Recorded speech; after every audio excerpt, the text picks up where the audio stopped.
Shocking. Is Iowa State playing today? Iowa State's playing, aren't they? 7 o'clock tonight. Okay, there's still time. Don't worry, guys. Where is Iowa? Is Iowa State out in like California or something? I feel like they're like a long way. Nobody. Why did you guys not know? Where's UNI playing? See, even the UNI people don't know. Okay. All right. Well, good to see you all. Happy to be back today talking about geography, which I know you guys are just with bated breath waiting. Thank you, Nancy. We have. I saw the slides. There's a lot of cat and mouse, which I feel like I remember. This time. It was funny because I was like sitting at the edge of my seat. We have a day of lecture when I was in Israel, and so there was a day of lecture, and I could tell everybody else is like, I just want to go on tour, like let's just get out there and be on the bus, and I'm like eating this up because I love this kind of stuff, and then everybody else was like really tired, and anyways. So hopefully you're going to be like me and just like, oh my gosh, how does geography inform the biblical story? I'm so excited. And then we're going to talk about Israel and Palestine tonight. We have dinner today. Is anyone not going to eat dinner that's in this room right now? Otherwise, we're going to count you. Fantastic. That's great. So you're not going to eat dinner? You're not going to eat. Okay, just one is not going to eat dinner. Okay, fantastic. All right, so Paul, get up here because there's no point in me talking. Paul is back. Dr. Wright is back. Dr. Wright is back. So there you go. I didn't do a very good job. Like, Paul, you were president for how many years? Couple? And then we can get your mic level set too while we do this. More than I wanted. More than you wanted, yes. Maybe 20 years? Something like that? Yeah, that's a while. Like and what's really cool is from Hebrew University, you'd bring in a lot of the professors, and it was quite a diverse array of instructors. The goal was, the reason the school even exists. Ooh, this sounds extra loud. Maybe it is? We're working on it. This is what we're testing. We're testing it. Yeah, we're testing it. Yeah. The reason the school even exists is to not just have folks go to Israel and look at Bible and land, but to learn from the voices of the land directly. Oh, yeah. So rather than take a course in archaeology here, which you can get in a number of schools, let's get an Israeli archaeologist who's actually active in the field. Yeah. Rather than take a course on the parables of Jesus from a Christian professor who learned about parables in seminary, let's have an ordained Jewish rabbi who is fluent in New Testament Greek, but not a Christian, talk about what parables were for a first century Jewish audience, because there are hundreds of parables we have in Jewish literature that are not in the New Testament. Yeah. So how do they fit? Yeah. How do they fit, you see? So that's the goal, is to hear the voices of the land. If we're going to have a class on the society and politics of the Palestinians, why don't we hire an elected, seated member of the Palestine National Council? Which we did. Why not? So why not? Why not? If you're going to hear it directly. Yeah. Right? Rather than secondhand. Yeah. Yeah. Yeah. I know we sat on the steps going up to the Temple Mount, and I never thought about it, but it was from a Jewish perspective, like that's where they would teach. Sure. That's where Saul, learned good Jewish everything. We didn't get to that slide last night. Was that, that would have been 10 o'clock. We'd have to stay to get to that wow. picture. Did you have a slide for that? I did. Can we do it real quick? No. Okay. Maybe if we have time at the end. Maybe during the dinner Q&A time. You can ask me tomorrow during the service. During the service. That's what we'll do. Okay, there you go. That's why you come to church. Okay. There you go. All right, Paul, everybody. Here we go. All right. And that lecture, the first day, where you said, let's get into the field, and everybody else was falling asleep, that's on jet lag day. 8-hour time difference. And everybody can't make it past 9 o'clock. Right. 9 o'clock a.m. 9 o'clock a.m. They're already... All right. Well, good. Good to see everybody. I hope we're having a good day. I hope even those of you who are fans of the Washington Huskies are having a good day. Just in case there's one or two of you here, I don't know. but life is good, and I'm very glad to see everybody here as well. Our topic between now and 5 o'clock, right? Now and 5 o'clock. It might be 5:02 before we're done, something like that. Is geography and how geography informs the biblical story. And if you think that geography is something absent from the biblical story, all you have to do is take your Bible, Genesis, let's say through the book of Acts, and do this. Some people say, what's God's will for my life? Just open it and point. Open it and point, and you've got geography. You've got it exactly in front of you. And in whatever chapter you look at, Psalm 31 talks about God being the Lord, being a rock of strength, a stronghold, my rock, my fortress. Rocks are geographical objects. Wow. Rocks are hard, cold, and inanimate, without life. And the psalmist in Psalm 18, Psalm 31, and Psalm 78 says God is a rock. Cold, hard, and inanimate without life? How does that work? Well, maybe it's something else in the worldview and in the understanding of the psalmist and the first audience. And what we need to do, both when we're looking at the archaeological data, and I think that what we need to do when we're looking at geography, all aspects of the natural world on which we live, and it's the most difficult thing to do, actually, in the endeavor, is to try as much as we can to see that land through the eyes of its former inhabitants. That is to say, the actors who acted in the events we read about in the Bible, and the people who are writing about it, their eyes as to what their land was. Very difficult to do, but just because it's difficult doesn't mean we shouldn't try. So what I want to do this afternoon with you for the next hour and some is look at maybe one big picture statement. And I'll do it two different ways. But one big picture statement to introduce us to something about the place, the landscape, the environment into which the biblical actors and writers were living and talked about. So let's have the first slide. A few things I'll read. You can read them as well as me, but it'll at least get us on track here. Whether we read the Bible through the lens of literature, it's just a good story, right? Or we read the Bible through the lens of history. It tells us about what happened in the past. Or through the eyes of theology, says something about who God and people are. Or through the lens of ethics, talks about how to live rightly. Yeah? In any case, we cannot help but encounter its record of how God has interacted with the world over the course of the ages in ways that touch flesh and bone, that touch soil and water, that touch families and friends, enemies, and to pick a line from Churchill, blood, sweat, and tears. Heart, mind, and soul. And you can add a few nouns if you want as well. There are terms here that are typical theology terms. Soul and heart and friends and other things. There are terms here that we don't quite as often run into when we just look at the Bible in terms of theology, but they have to do with the real life place in which Israel was living, and God chose to interact. Soil, water, blood, sweat, and tears, lots of other things. Next slide. In the middle of all of this, God spoke to an eager yet often stubborn. If you want, you can take out the word often. An eager yet stubborn, right? That's maybe more human life like it really is.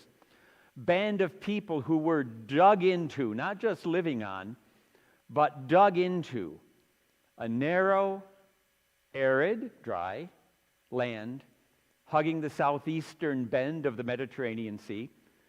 People who sometimes marked God's words well, but often looked forward though not often being able to see very clearly, still looking forward to a point in time when God would bring their relationship to completion. And through the New Testament, we know that is through Jesus. Our Jewish friends who are reading just Hebrew Bible, just Old Testament, are talking about a messianic ha'olam haba, a world to come. Whatever that's going to be like. In fact, yesterday morning, before we drove from Evanston, Illinois to here, I was at the dentist, and my dentist happens to be in Evanston, Illinois, an Israeli Jew who came as a youngster to Northwestern University to study engineering, and he ended up studying the engineering of the mouth instead. All his family is still in Israel. All his family is in Israel. And every time I go to see him, and it's been a few times, admittedly in the last year, because of various reasons, he always, knowing that I lived in Israel for a quarter century, wants to talk about what's happening over there. This time, as soon as he came into the room, he said, "I've been thinking about it, actually. How is this going to end?" And he said, "You know what? It can only end when Messiah comes." And I said, "You mean comes again?" And he said, "Okay, we'll find out when it happens," right? Something like that. Only when Messiah comes, he says, there has to be something divine that interacts. And he himself, he's kind of religious a little bit, but not really. But recognizing, right? Looking forward, though, let's go back to the other one. Looking forward, though not very clearly, to a point in time when God would bring our relationship with him to completion. All right. Now, Galatians 4:4. It's a verse that some folks memorize, some folks maybe it's familiar to you. Let me cite it to you, and then I'm going to take the liberty to emend the verse just a little bit. All right? Emend it just a little bit. You'll see why. Galatians 4:4. In the fullness of time. Or some of your translations say, when the time had fully come, God sent forth a son. God sent forth a woman born under the law who gave birth to a son. I'm missing up the verse. Let me read it actually. I've got my adjectives in front of my nouns here. Galatians 4:4.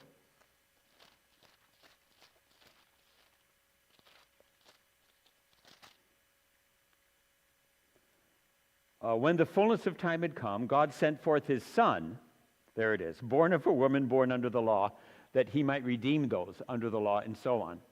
When the time had fully come. And what we tend to do is emphasize the time. What was it about that first century that made it right for God in the fullness of time to say, my revelation in the Old Testament period is complete. It's time to enter into world history again in a very personal way.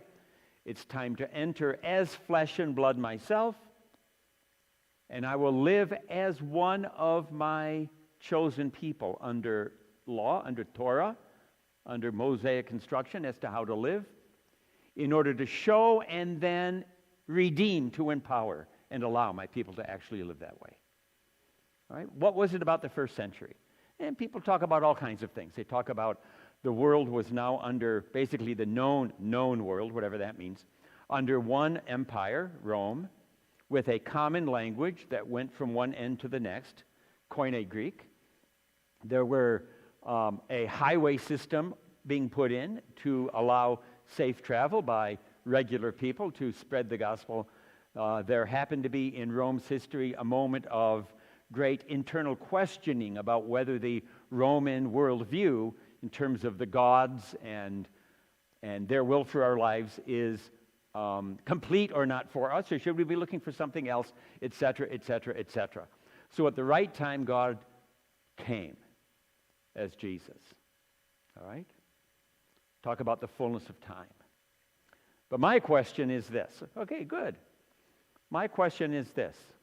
How come he came to that land, that place?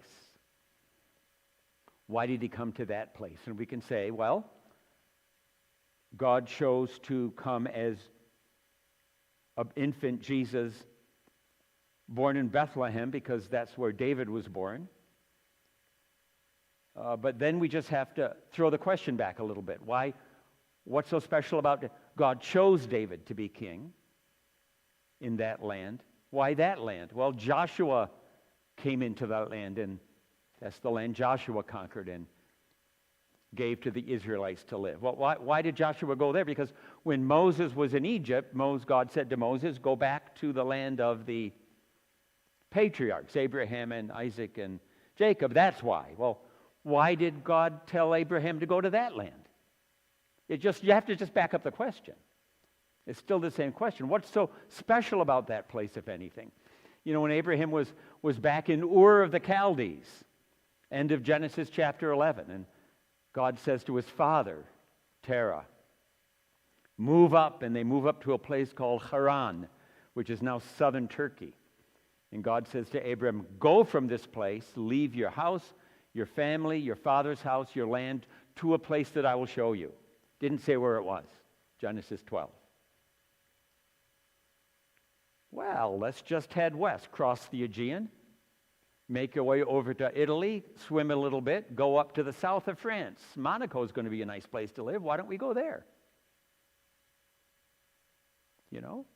Or maybe to the one of the Egypt in those days, throughout the entire biblical period, the superpower, the repository of gold, the real gold, and the repository of the best grain fields in the entire Mediterranean and Roman world eventually. If you want to live comfortably on the cutting edge of civilization and technology, and life can be good, live in Egypt. Why doesn't God just take Abraham there? Throw Pharaoh out and put Abraham up. Why not? He can do it if he wants to. Why stop in Canaan? Why there? And the Jewish rabbis, to help answer that question in the Middle Ages, said, that's actually where Eden was. When God created that special garden, it's that plot of ground which someday became Jerusalem. Now, I can't show that archaeologically or scientifically. You'll never find a Bible atlas that shows that. Maybe there should be. But theologically, it works really nice. That God creates a special place for people to live in, people rebel and are driven out, and the rest of human history is getting you back to where you belong. And of course, the book of Revelation ends with a new heaven and a new earth, which is pictured as Jerusalem descending. So there's maybe something there, but there's bigger reasons as well. Bigger reasons. What about this place? Is it just any old spot? Or is it a spot that is, in certain ways, more appropriate than others, both in terms of its overall location and in terms of its makeup and character, that you don't have in other places?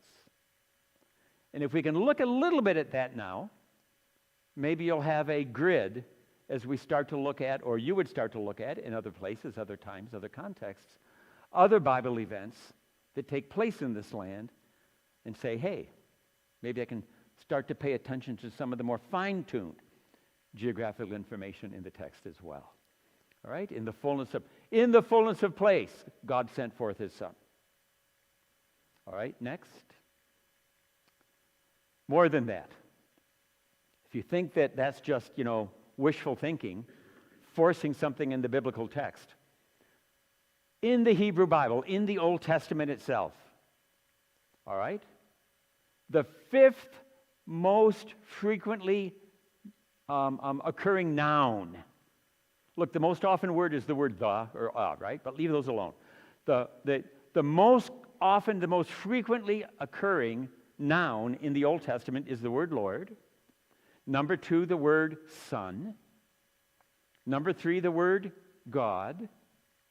Number 4, the word King. What do you think number 5 is? Number 5, next slide. Land. Land. Land. Hebrew term eretz. Specifically, it's used for a place chosen and prepared for God's specially chosen and prepared for people to live. And if you want, you can do this with your fingers. Just kind of make one of those, a pyramid or a triangle. And the top point, God, and the 2 bottom points, people and land. Specifically, God, his chosen people, if you want to say the Davidic line, if you want. Land, the place, the land of Israel, Eretz Yisrael, the land of Israel, where God is choosing to bring them. Whether it's where Eden was or not, I don't know. But this relationship between the two, between the 3, all 3 being characters and actors in the story. God knowing that people live in places, are from places, and saying, I want to not just give you afterlife, but a fullness of life, so that you can fully live the way you're supposed to in this place where I have chosen you to live. Whether that's Jerusalem or Cedar Rapids or someplace in between. I want you to live full and complete. The word is shalom. Full and complete lives there. And let me show you how you can do that. And the Bible does that by taking land and people seriously as a unit living under God. Okay, next slide. The line between biblical geography, then, and biblical theology. It blurs easily in a land that is holy, a land that is chosen. Psalm 85, verse 1. Psalm 85, verse 1. There are hundreds of verses in the Psalms that we could have picked instead, or in the prophets that we could have picked instead. Just one. Lord, you showed favor to your land. You restored the fortunes. Don't think just economy there. Think about fullness of life. You restored fullness of life to Jacob, your chosen person, and his descendants. God, you showed favor to land and people, choosing both of them to come and live together. Right? All right. Next slide. And so to unpack some of this in the next hour and, hang on. Oh, we have an hour and 5 minutes. That's good. All right. 7 minutes. I said 5:02. Something about cats, mice, and the eyes of the Lord in a land between. Cats, mice, eyes of the Lord in a land between. And you can see the map here in the middle is the map of the land of ancient Israel. It's a topography map. It doesn't show any names of places. It's just the shape of the land itself, like blank slate for Abraham to come in. All right, next slide. We'll start big. Let's start big. Ooh.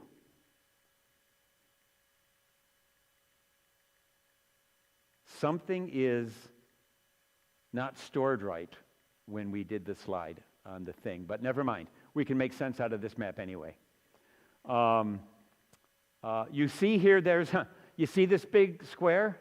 That shouldn't be there. Something got saved wrong. And the little square down here, what we have is an oval instead. So just focus on the oval, the big green oval, and focus on the little yellow oval instead. All right? Focus on those instead. You have to erase the rest from your mind. We'll manage it. What you're looking at here is a map of the lands of the Bible, plural lands of the Bible, all the way from the book of Esther all the way to the book of Romans. The middle is what I want to focus on. So let's just look at the map for a minute. on the right-hand side of the map, to the right of the square that you don't see, right? To the right-hand side of the map, this is what we tend to call the ancient Near East. On the left-hand side of the map, this is what we typically call the Mediterranean world, or the classical world. Ancient Near East, classical world. This is mostly a land-based, mountainous and dry environment. This is mostly a water-based environment, wet. This is mostly camel caravans or slow donkey caravans, either for trade or armies. This is ships moving through. This is mostly desert, where the ports of call are where the land starts to become arable and the cities are out of the desert. This is mostly water, where the ports of call are along the shoreline. All right, seaports and camel ports, depending on which way you're coming. This is mostly the world of the Old Testament. This is mostly the world of the New Testament. All right? And in the middle, you have this land between. You have the eastern seaboard of the Mediterranean Sea, which is equally part of the ancient Near East and the classical world. It's equally part of the Old Testament and the New Testament. It is also the only spot on the globe that is the junction point, as you know, I think. Not going to surprise anybody here. The junction point of, I'm going to say 4 continents from the point of view of the people in the Old Testament. Europe, Asia, Africa, and this Arabian Peninsula. It's not a continent, it's part of Asia, but it's a big enough land mass in and of itself, surrounded by water in and of itself, that it really functioned kind of as a 4th unit, 4 quadrants. And this is the connection point. This spot here on the eastern Mediterranean has been called a land bridge. Do you know that term? A land bridge. A land bridge. That term has been around for quite a while, trying to understand its unifying, its connectedness, its hub, if you want, joining the rest together. This land bridge between the two. What I also am showing on the map here, some red lines, which are highway lines, international highway lines, imperial trade routes coming out of Asia or Europe or Africa or Arabia, and some blue lines, which are sea routes coming out of Europe or Asia or the edge of Africa as well, also all joining at this hub, at this center, this land bridge. More than that, if you want to look a little more closely, if you come out of the Persian Gulf, modern Iraq, work your way up the Tigris and Euphrates rivers until the Euphrates comes within about 100 miles of the Mediterranean Sea, down the coast of the sea, down across the Sinai into northeastern Africa, you can go up the Nile. Tigris, Euphrates, and Nile. Tigris and Euphrates and Nile. In both cases, the Tigris and the Euphrates on the one hand and the Nile on the other, you have true world-class rivers. Think Mississippi, Amazon, that level of river. You know, the Yangtze River in China, that level of river. What do the rivers give you? The rivers are providing fresh water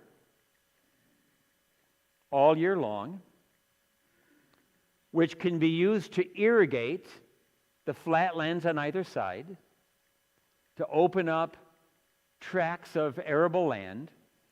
The rivers can be used as channels of communication, as highways, linking peoples together, like an interstate highway does today, linking peoples together, right? And people then attracted to the water and the arable soil, building villages and then towns which become cities, which then share cultural awarenesses, eventually political connections, and eventually empires with large urban centers along these rivers, along these river valleys, eventually Mesopotamia and Egypt. And life can be really good in all of these places. The superpowers of the day, on every level: economy, culture, arts, science, education, sports, whatever category you want that makes a place a superpower place, you've got them in Egypt and in Mesopotamia throughout the time of the Old Testament and New Testament. The contrary here in this green oval, you don't have world-class rivers running through it. Oh, you've got a world-famous river named the Jordan River. But the Jordan, how wide is the Cedar River? What would you say in terms of feet as it goes through town? 100 yards, 300 feet at least. Some places wider probably. Some places maybe, okay, 300 feet. The Jordan River, it's between me and you. That's it. In this riverbed. It's about 30 feet, maybe 30 feet. Maybe 30 feet. Okay, between me and you. That's about it. It's world famous because of it's the only river that runs almost its entire length below sea level. The Sea of Galilee, by the way, is 2.5 times lower than Death Valley. Sea of Galilee is 2.5 times lower than Death Valley. All right? So it's famous on that sense, but it's also famous because of the biblical associations, the way it's talked about in the Bible, what it comes to be in the biblical narrative. But it's no Tigris, Euphrates, and Nile. And this is not a flat land that can be irrigated. This land between here is a land of, it's going to be rugged hills and narrow valleys for the most part, and you can't irrigate uphill to make a broad field. And the hills are going to separate people rather than unite them. And it's going to be a small population because the resource base is less to draw from on every criteria. And it is not going to hold a high population. And the population it does have is going to be naturally divided and divisive one from the other because you're on the other side of the mountain. And you learn to talk funny compared to me because you're not easily united. All right?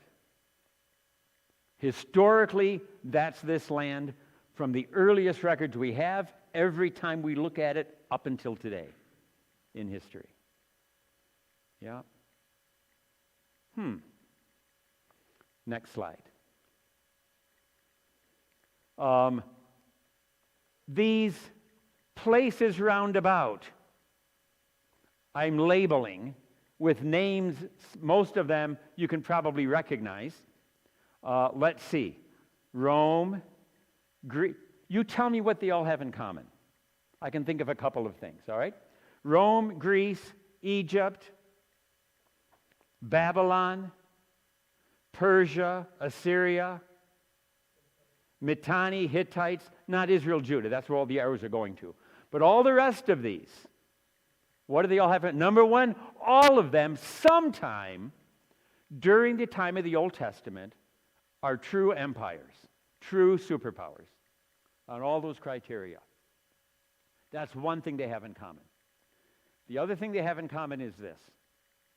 None of them are at home. That is to say, none of them came from. None of them's home base is here. The home base of Rome is here. The home base of Greece is here. The home base of Egypt is here. You get the idea? For all of them, this is this critically important bridge is frontier for everybody. If you're an empire, it's frontier for everybody. It's fighting ground for everybody. It's in order for Egypt to come here, guess where you need to go? In order for Rome to come here, guess where you need to go, etc.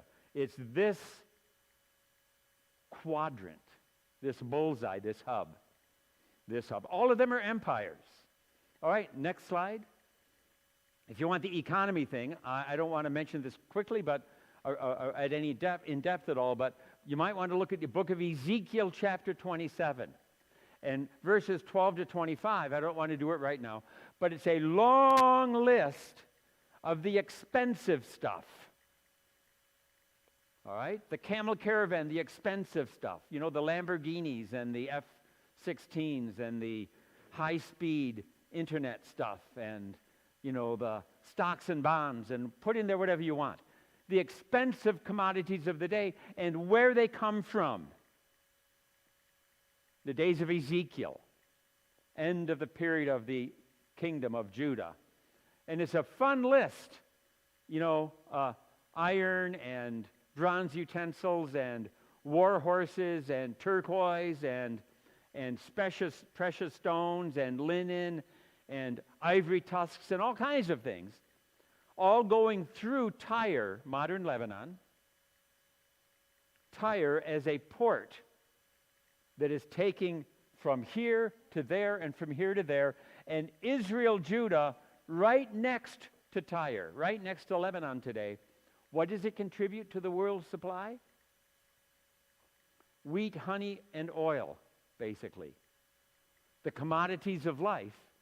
Because unlike Israel and Judah, that does have some arable land, Tyre is backed right up against the hills coming out of the Mediterranean Sea and can't support itself. And so ancient Israel ends up being their grocery store. So they can trade in all kinds of expensive commodities and grow wealthy in the process. And Ezekiel is basically saying, look at them. They're sitting so pretty, that middleman, they're going to go down too someday. And the Israelites all saying, yeah, but I wish I were them in the process. Yeah? Next slide. All right. We're zooming in a bit here. On the actual land itself.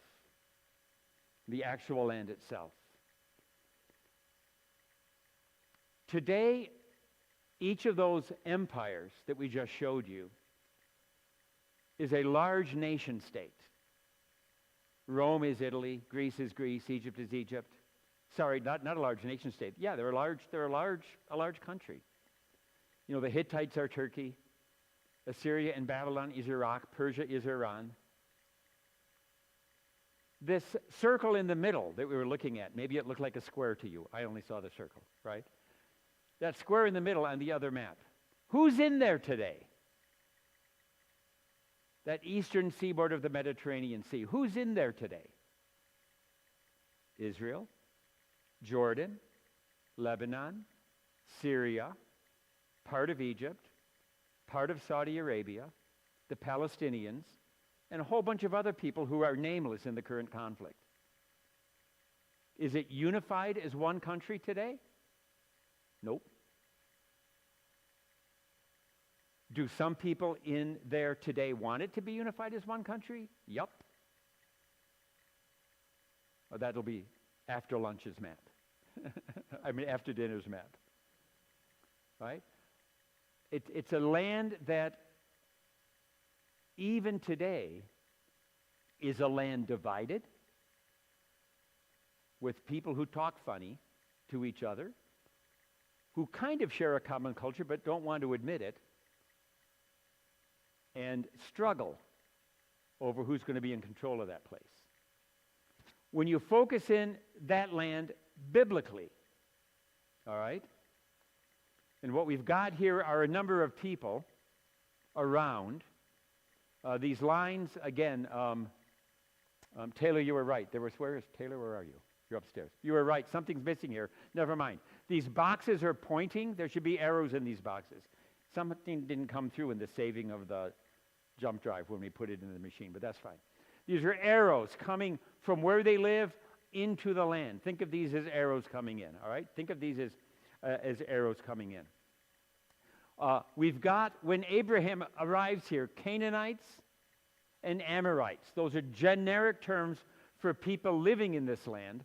Everybody else you meet on the stage of the biblical narrative is coming from someplace else. Phoenicians, Greeks, Romans, Philistines, coming in off of the Mediterranean, Hittites coming in from the north, Egyptians, Amalekites, other coming in from the south and the southwest, Assyrians, Babylonians, Syrians, just generally speaking Semites, like in Abraham, are actually coming in this way. These are tipped a bit, coming in this way. Edomites and Nabateans are coming in off of the Arabian Peninsula. Ammonites, do you know some of these names? They're all in the Old Testament, most of them. Moabites and Israel, following Joshua, coming in from the east.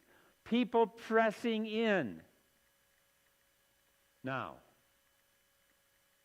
we need to put these people into two different categories. Two different categories. And to do that, I want you to think a little bit about a common household situation of life for some of you. Two animals that you meet sometimes in houses. Sometimes old farmhouses have both of them. Sometimes, city people don't like either one. But farmhouses have both of them. I want you to think about cats, and I want you to think about mice. Cats and mice. All right, think about cats and mice. What are some differences between cats and mice? Cats and mice. Cats. First of all, cats. What are some adjectives that describe cats?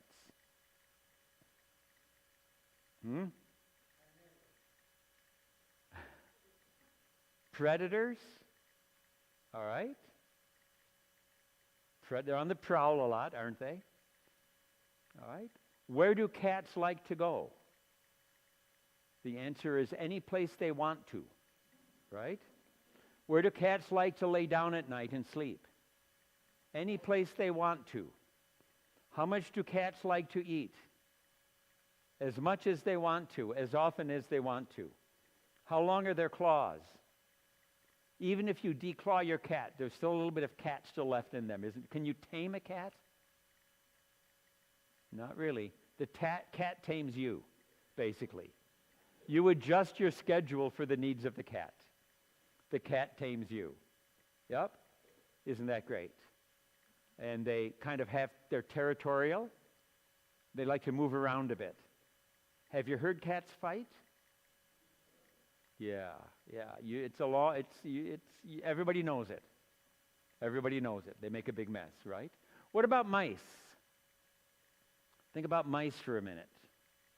I want you to characterize mice. Mice. Predators? Not really.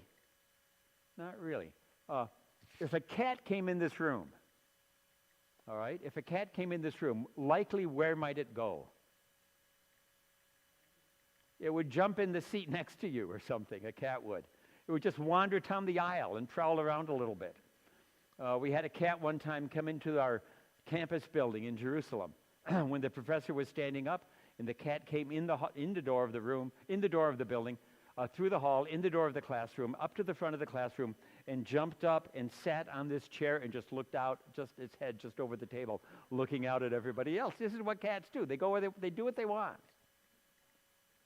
What about a mouse? If a mouse were in this room, where would it go? Where would you see it? You wouldn't see it. You wouldn't see it. It would be hiding back here someplace. Maybe, if it's running, you would see it right where the wall meets the floor. Yeah? Just scooting along there and then out, but you probably wouldn't see it at all. Mice like enclosed places. Mice like to be hidden. They like to be hidden, do they not? Yeah, in a way. How much will a mouse eat? Well, again, as much as it wants to, but how much actually is that compared to a cat? Not very much. You can put the food out for a cat. The cat can eat all it wants. The mouse can come later. Scraps left in there, it can still get a feast. Doesn't need that much. How much of a noise does a mouse make? Usually not much. They're pretty silent. And have you seen mice fight? They do, actually. National Geographic had hidden cameras and saw mice get up and do all of this. But it's not a big fight, comparatively speaking. You know, smaller muscles, right? Littler teeth. It's not as big of a fight. Ah. But when the cat's away, which means it may end up in the middle of the room, right? Or if you do German, if the cat's away, the mouse will dance. The mouse will dance, is the German idiom. Dance, some will say, on the table. The mouse will dance. Yeah. All right. When the cat's away. Now here's what I want you to do. I want you to use those two images of a cat and cat-like behavior and mice and mouse-like behavior and needs and size and all of this stuff, right? And I want us then to use those to characterize the people groups on this map. Some of these are cats and some of these are mice, biblically, in the world of the Bible. Who do you think the cats are? The cats. The next slide. Let's see if it works. Cats. There they are. You see the cat? Greece, Rome, Egypt. Well, here it is. The Hittites, the Babylonians, you see coming off here. You've got the Edomites and the Nabateans. The cats are coming in. On the prowl, away from their home to start to find new lands to cross and lay down in and eat off of. Right? And they're moving through this land in the process. When these people groups show up in the Bible, and they do sometimes, not very often, but when they do show up in the Bible, you have to ask, what are they doing here? You know, when Babylon shows up in the Bible, the Babylonians, it's with the army of Nebuchadnezzar moving in, conquering and destroying Jerusalem. And the Bible talks about that event and doesn't say much about before and after, because it's interested in Jerusalem, that chosen spot, the chosen God people land spot. If you would ask Nebuchadnezzar, what are you doing in Jerusalem? Nebuchadnezzar would say, I don't really care about Jerusalem. I'm on the way to Egypt. The cat is going to fight the cat. We want the world's grain supply and gold supply in Egypt. We want the ports that Egypt has down to Africa and up into the Mediterranean Sea. We want that under the control of Babylon. And as Nebuchadnezzar is working his way to Egypt, a mouse right here, Jerusalem, decides they're going to try to take on the cat.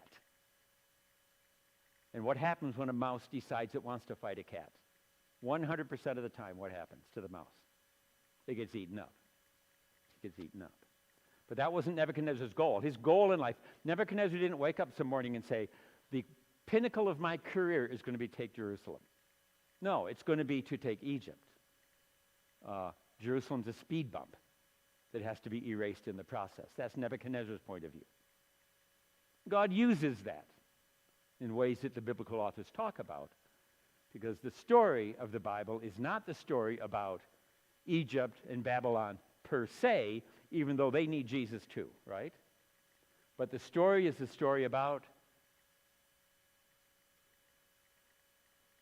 all these green peoples, and one in particular.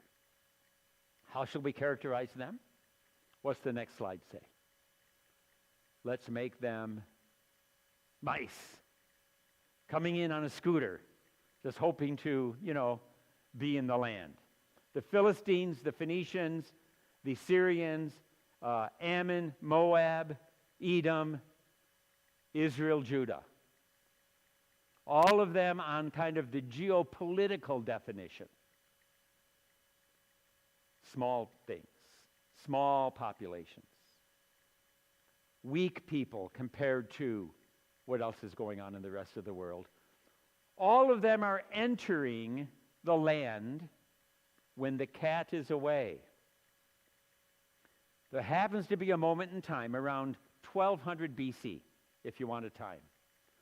Around 1200 BC, when all of the cats get sick and go home at the same time. Egypt Empire falls. There is no Rome yet. The Greek Empire, for what it was in those days, is falling apart. One of the remnants of the Greeks are the Philistines that move in. Babylon, early Babylon, is on the wane. The Hittites have collapsed. The Nabateans don't exist yet. And all the cats are away, and this land is empty except for the indigenous Canaanites and these other people groups, small groups, saying our own ethnicity, our own peoplehood wants to have a place to live and grow. All right? And how much space does a mouse need to live and grow? Not that much. In fact, mice prefer hidden spots, the other side of the hill. I'll have another accent, it doesn't matter. I don't need that much resource to live. We're just a small people, we can manage it. And when the cat's away and remains away over the course of 300-400 years, which is what happened, some of the mice states, some of the small nation states round about, what do they end up doing? They start tussling with each other for control within this land itself. They start tussling with each other a little bit. And so the Bible, because it's the story of God's choice of Israel, and Israel is a small place centered in the middle of this, basically, its heartland, with these others all on the map round about them, Israel the center of this land between, which is the center of the empire land between. Israel's exactly in the middle of all of it, actually. Has to come to terms with their local interactions and fights and what have you on this very challenging land that doesn't have much in terms of resource, but is very strategic in terms of what could be. Okay, next picture. There you go. Last king of Judah, Zedekiah. There he is. Who's this? Yeah. Nebuchadnezzar. There he comes, right? Or if you want another example, next picture. The last greatest king of Judah, on the next one, King Josiah. One of the greatest kings of ancient Judah. Almost messianic in terms of his ability. Necho, king of Egypt, comes up. Josiah says, I want to meet you. Or Necho calls Josiah up to Megiddo and says, are you standing in my way? Egypt is on its way to move north into Assyria. Are you standing in my way? Josiah says, yes, I am. Necho says, okay, this is what happened to people who stand in my way. And the Judean kingdom ends up here as mincemeat, it's just nothing. It's nothing. Next picture. Cats and mice in a land between. After dinner, we can ask whether Israel is still a mouse rather, or has become a cat. We can ask that after dinner. But throughout the time of the Old Testament, a small people group living in a land that is marginally resourced, yet at the hub of the ancient world. And that's a very interesting dynamic. It's part of a biblical theme that you find out in individual storylines all the way through, in fact. God chose Abraham. Just a guy. Just a Bedouin shepherd type. Abraham had two sons, Ishmael and Isaac. Who was older? Ishmael was older. The older one usually gets the birthright and the blessings and the promises, advantages going forward in life that the younger one doesn't have. Who does God choose? Isaac, the younger. Isaac has two sons, Jacob and Esau. Who is older? Esau is older. Who does God choose? Jacob. right? Jacob has 12 sons.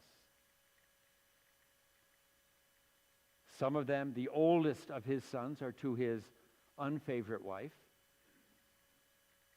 The youngest of his sons are from his favorite wife, the youngest son, Joseph, the one chosen to go to Egypt and redeem Israel in Egypt. David is the youngest of his brothers. Yeah. Bethlehem is the smallest place in Judah, chosen to be the birthplace of Messiah.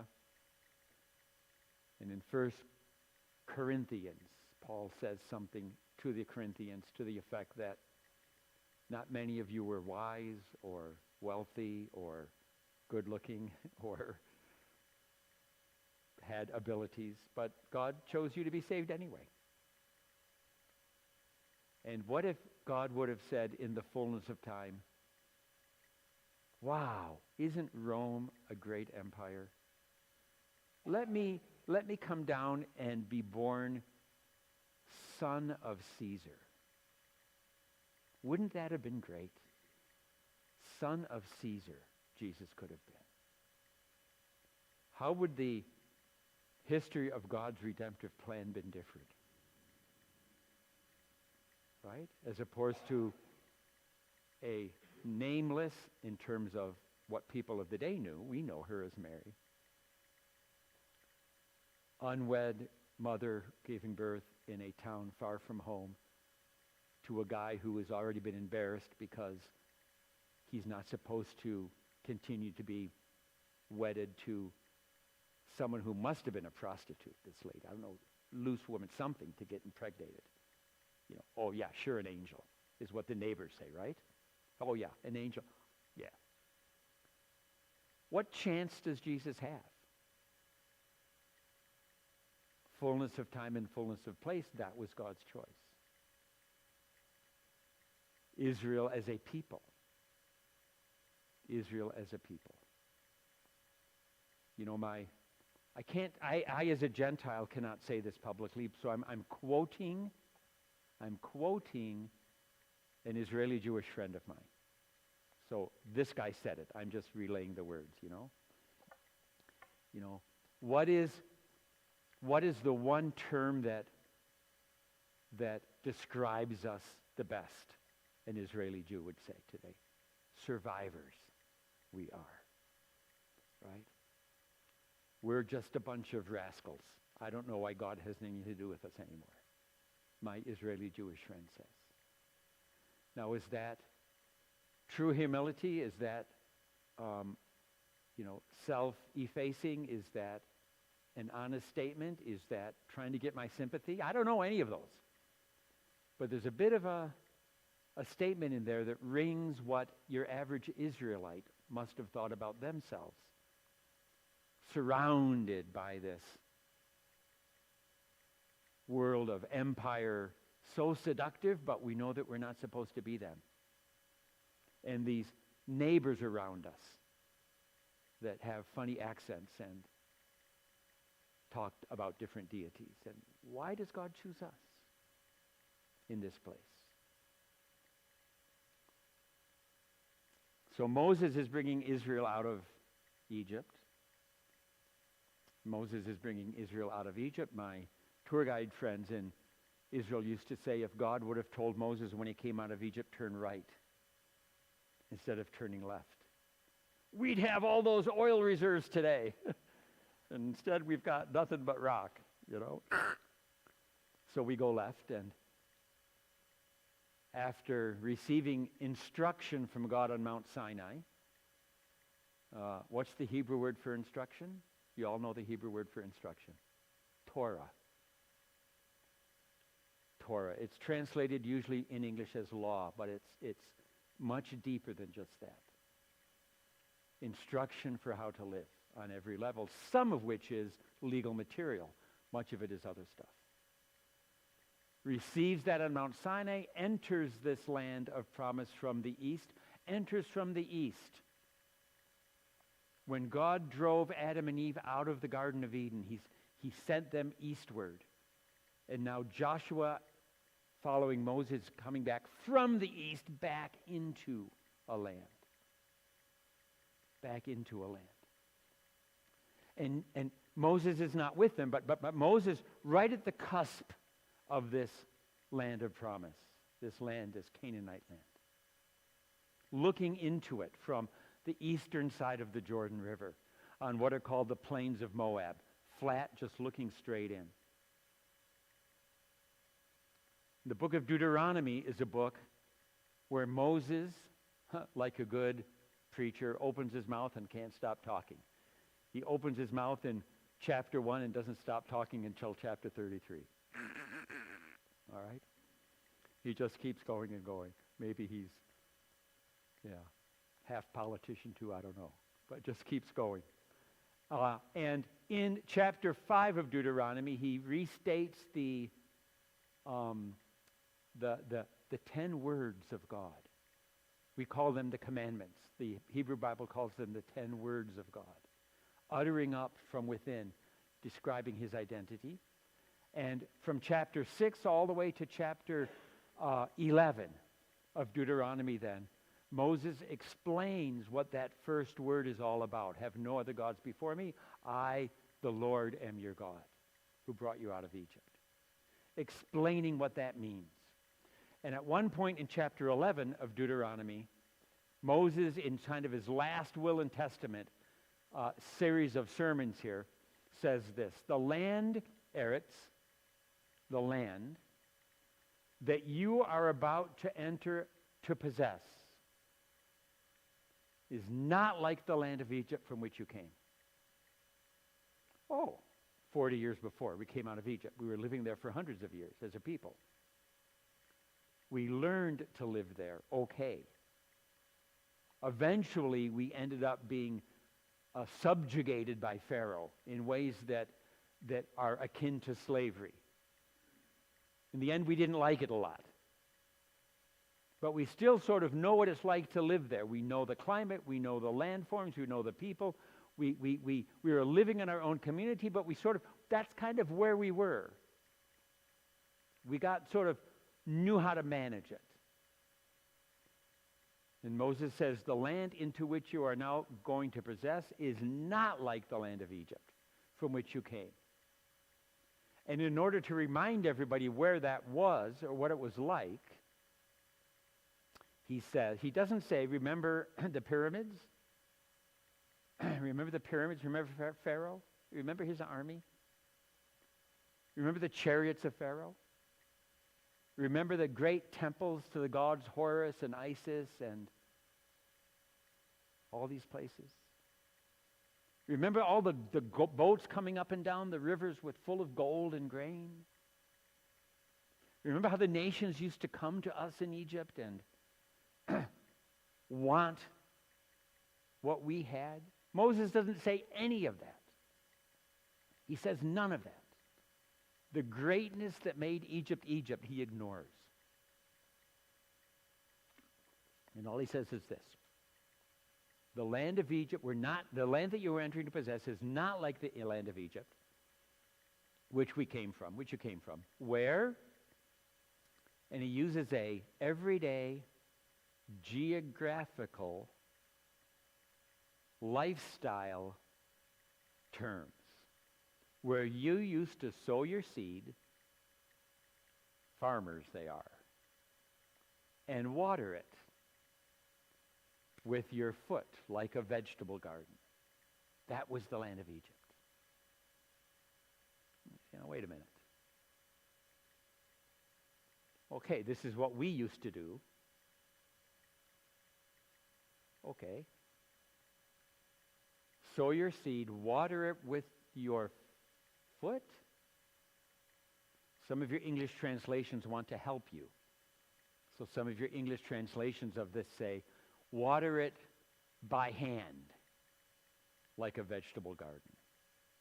Or some even say, water it manually, like a vegetable garden. How do you water a vegetable garden today? You use a hose, maybe, or sprinkler, right? Turn on the faucet, right? And something like that. These things are not invented yet, right? By foot, some commentaries will say, you know, you pedal, and then the chain goes onto a rod, gear onto a rod that turns a water wheel that lifts water out of the Nile and brings it, right? Not invented yet in Moses' day. Not invented yet. And the word is by foot. So next slide, this is what we have. This is today, but it could be ancient. Egypt, the land is incredibly flat on both sides of the Nile until you get to the mountains, but they're a little ways off. The Nile River Valley, nice and flat. The Nile runs in its banks. Historically, certainly in the time of the Bible, beginning of every July and going to every October. July, August, September, October, 4 months. The season of inundation. When the rains in Ethiopia and in Uganda that have fallen into the Blue and White Nile all make their way into Egypt through the Nile, and it overflows its banks, and it broadens out and sinks and floods the entire floodplain. And then the waters subside. And after the waters subside, go back into the banks of the Nile for the next 8 months of the year. The farmer then will take the flat field, make ridges, low ridges, about this high, about like that, of soil, to make pans or sections of the field. And then the Nile has already some pretty deep irrigation channels coming off of it. And what you do is you tap into one of those, make a little canal coming into your field. And the water here is now flowing all the time from that Nile River. And what you do is you take your foot, water it with your foot, and just drag your foot across this. And it opens up a little opening, and the water comes in. And it continues to irrigate your field so that you can grow crops continually for 8 months or so during that season. Next slide shows the water coming in. It just comes. If you want, you can use a hoe, but you can just do this. It's not hard. And next picture, you get fields like this. All right, and you Iowans say, "Oh, so what?" All right, but this is a. You can see the internal fields here, right? The floodplains here, right? As you go. And relatively speaking, because the water is running through the Nile all the time, flood or not, and because the irrigation system is set up, with relatively little effort, you can have your abundant, overflowing barn. And life is predictable, and life is relatively easy, and life is secure, and life can be wealthy, and life can be full. And Egypt is the superpower. And that's not where we're going to live. We're going to live someplace else. Because this isn't your home. You were not made for this land. I did not make this land for you. And so let me take you to a land to possess that is not like the land of Egypt from which you came, where life was like this. And instead, we're going to enter into Canaan. And what is Canaan like? That hub of the land between. Next picture. But the land, Moses says, is not into which you are about to cross to possess is, and how does he describe it? A land of hills and then the valleys. And as soon as you say a land of hills, what happens to your vast floodplain that can be irrigated? You don't have it. It doesn't exist. Tiny, tiny spots in the land to have it. But the bulk of the land is a rocky, stony land, this land of ancient Israel. Yep. And where does it get its water from? Not the Nile that flows constantly and all you have to do is this and it's going to come into your field. Where does the water come from in this land? That basic stuff of life that you need to live. Where does it come from? He says. And the word here is actually the word Shemaim. It means it's sky, so clouds and rain. But the implication is everything above that and that controls that. So we say heaven. In other words, the point is, where does everything necessary of life come from for you? Not from yourself. Not from yourself. Who controls the ability and the access for everything that you need for life? Not you. Not you. You can't teach that in ancient Egypt. Get out of there. Let me show you what real life is like. All right? Next slide. This is what Moses is looking at when he's saying this.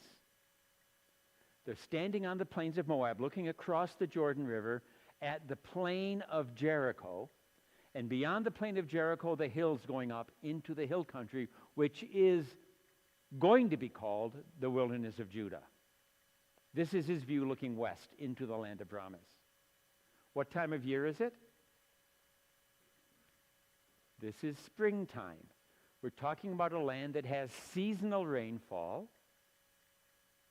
Seasonal rainfall, November through March. And it's rainy season, you can tell because of the rainbow, right? It's rainy season. And this picture happens to be taken late rainy season when this part of the land, everything you can see from the plains of Moab looking up into your land, is as green as it's ever going to be. That's it. It's never going to be more green than this month of late rains. And compare that to 2 pictures ago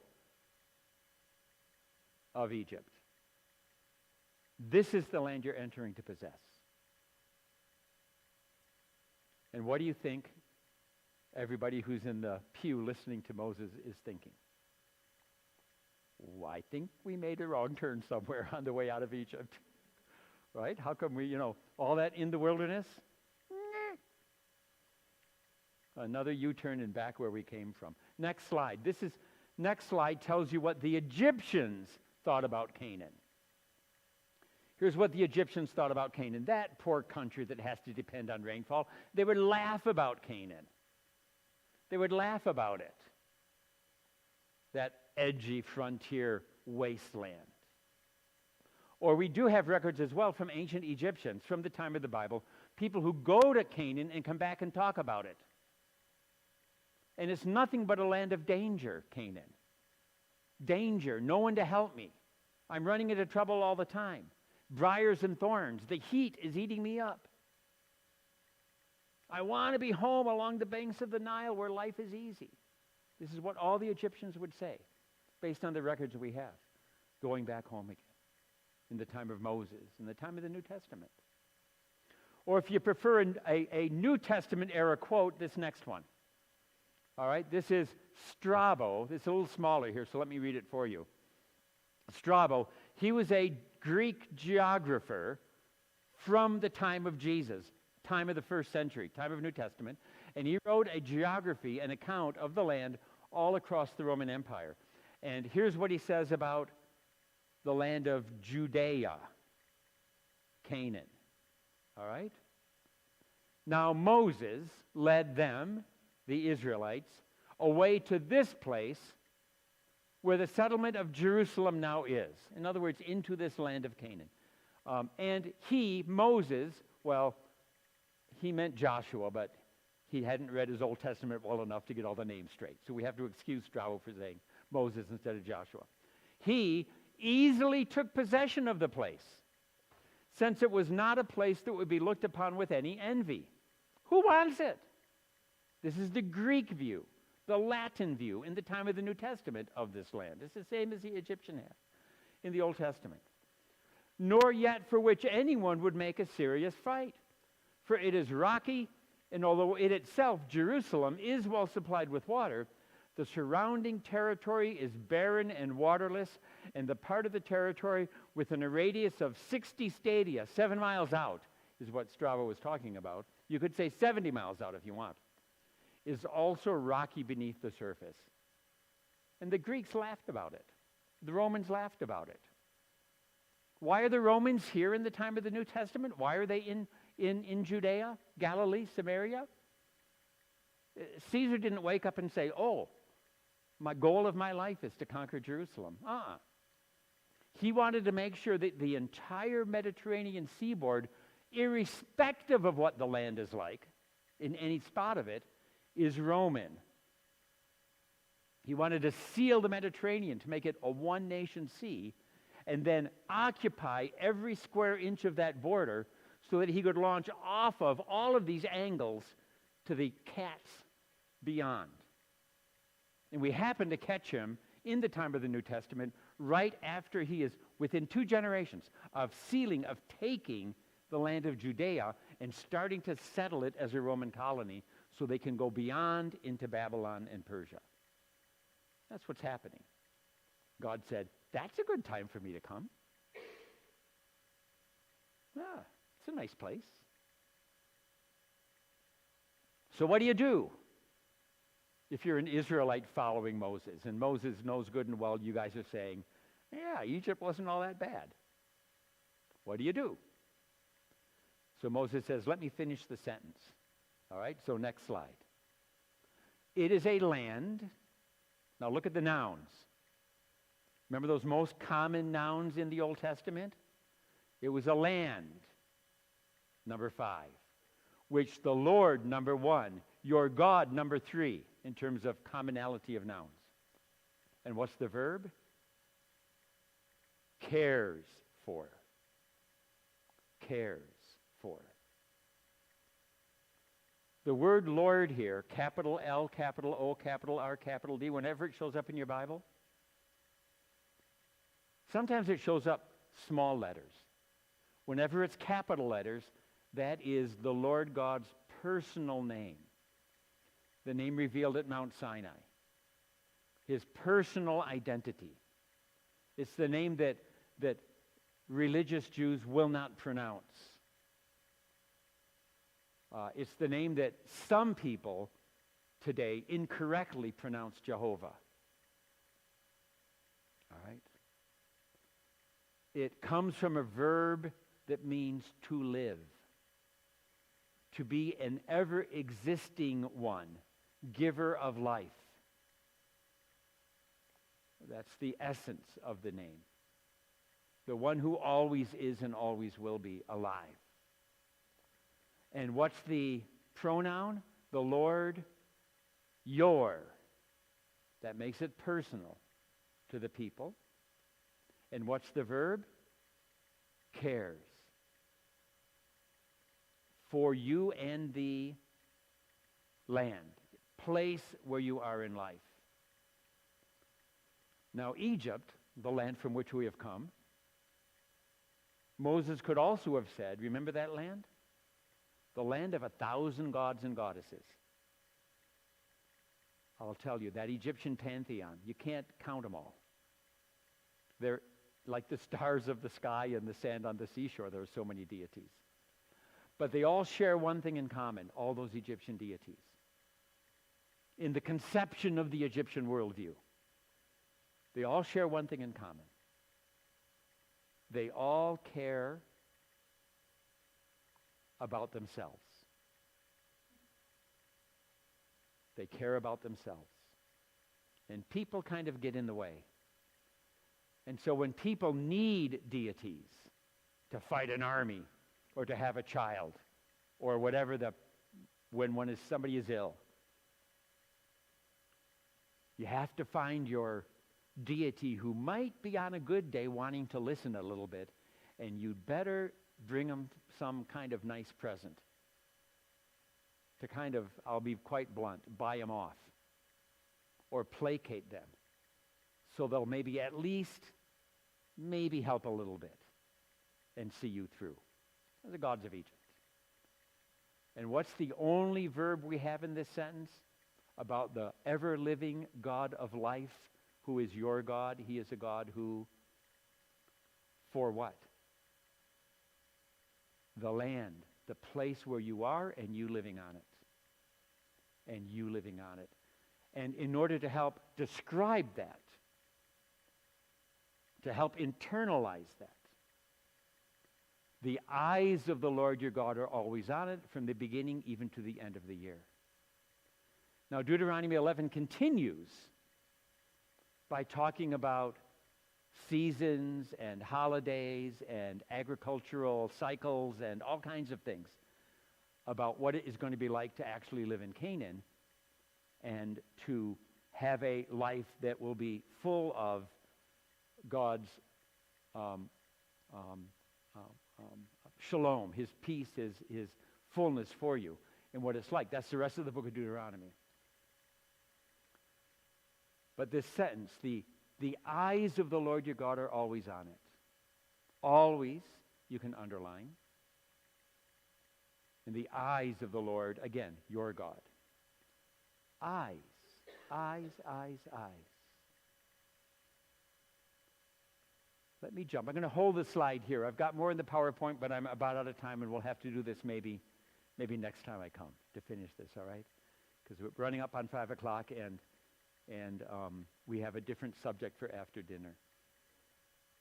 But instead, turn to a verse at the end of the book of Deuteronomy. Remember I said that Moses, in Deuteronomy, he opens his mouth in chapter 1 and doesn't stop until chapter 33? All right. 32. Chapter 32 is a poem of Deuteronomy. It's one of these concluding poems. He's about done talking. Anytime you see a poem, you should think singing, reciting, in a way that people remember, in kind of a melodic way that people remember. And in this poem, in Deuteronomy 32, which goes on for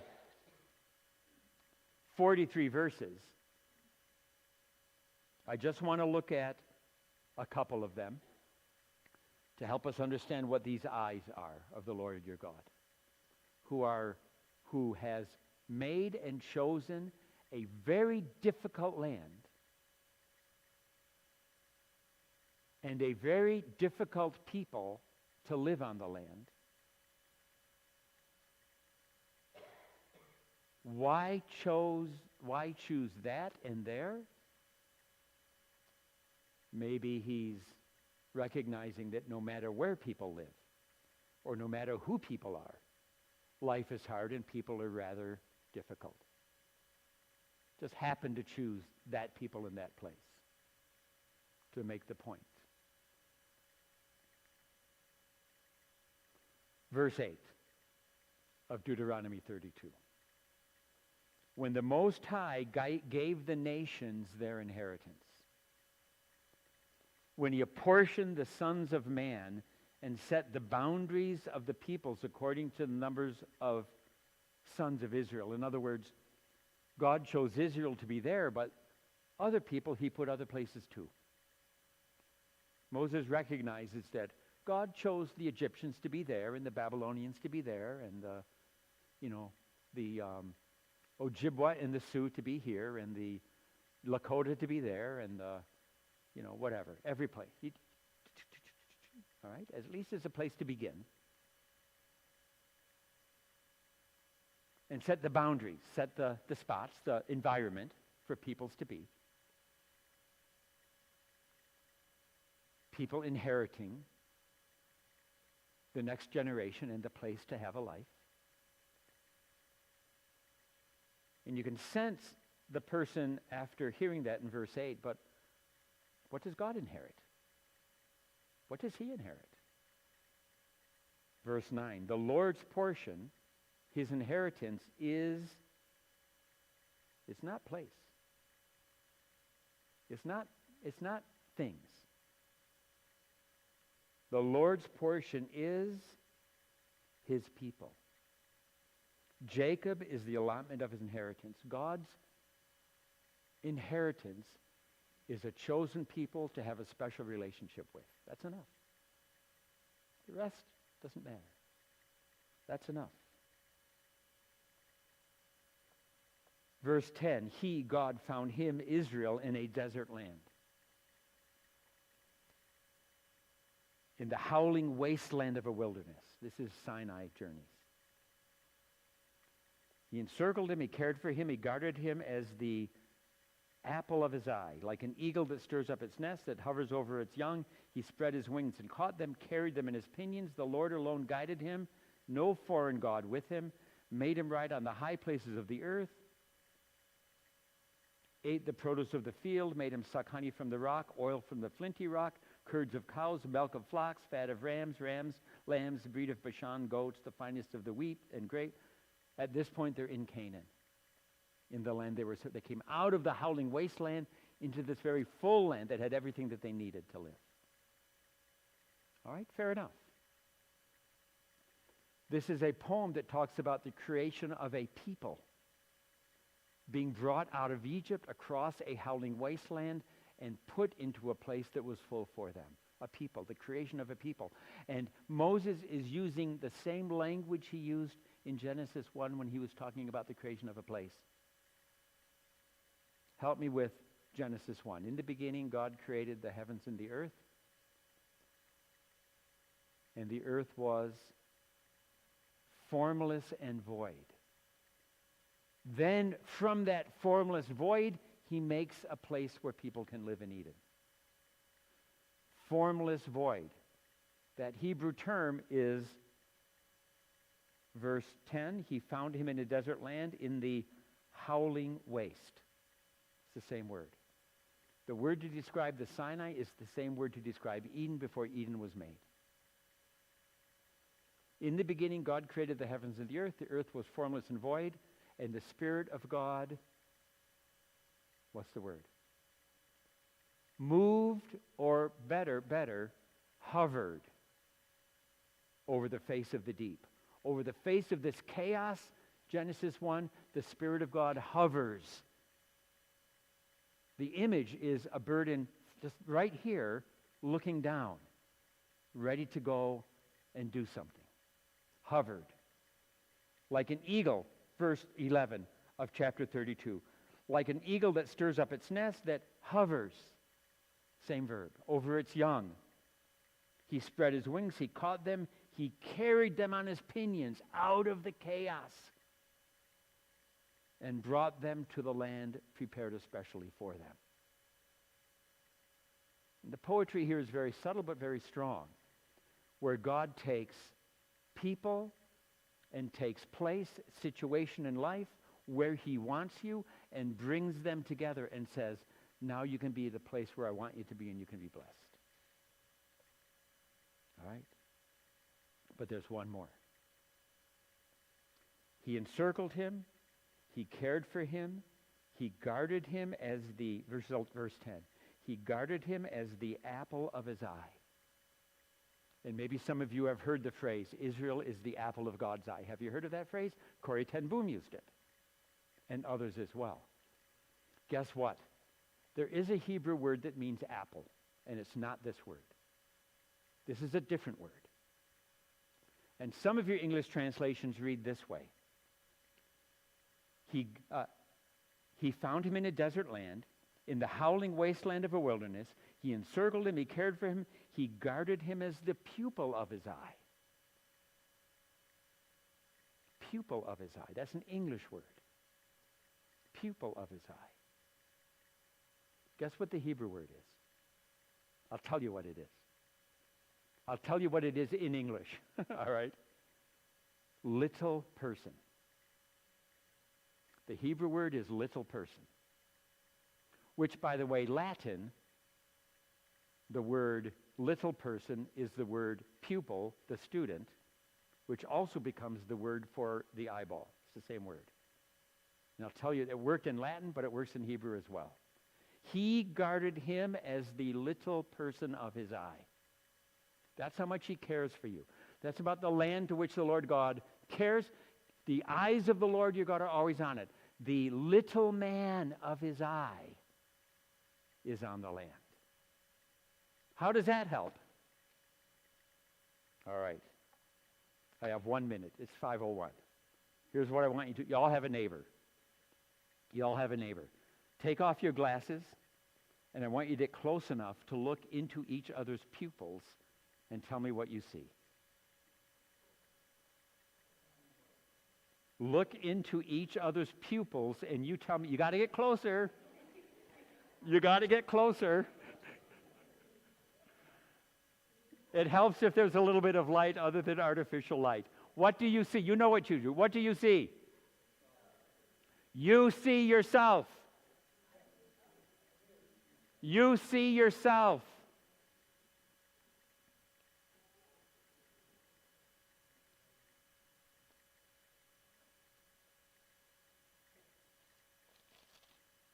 He cared for, guarded Israel like the little man of his eye.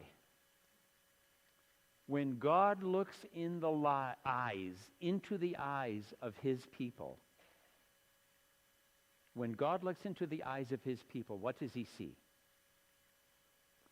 When you look into the eyes of God, what do you see in his eyes? Yourself. Now, this is poetry. God doesn't have eyes. All right? This is poetry to help us get it. And what does it say in Genesis 1? When God created people, he created them in his likeness and image. Not as divine creatures, but there's something there that has the character and capacity of caring for and being like in the fullness of what it means to want to live and to know what it means to live in a land that is full. No matter what that place is you happen to live,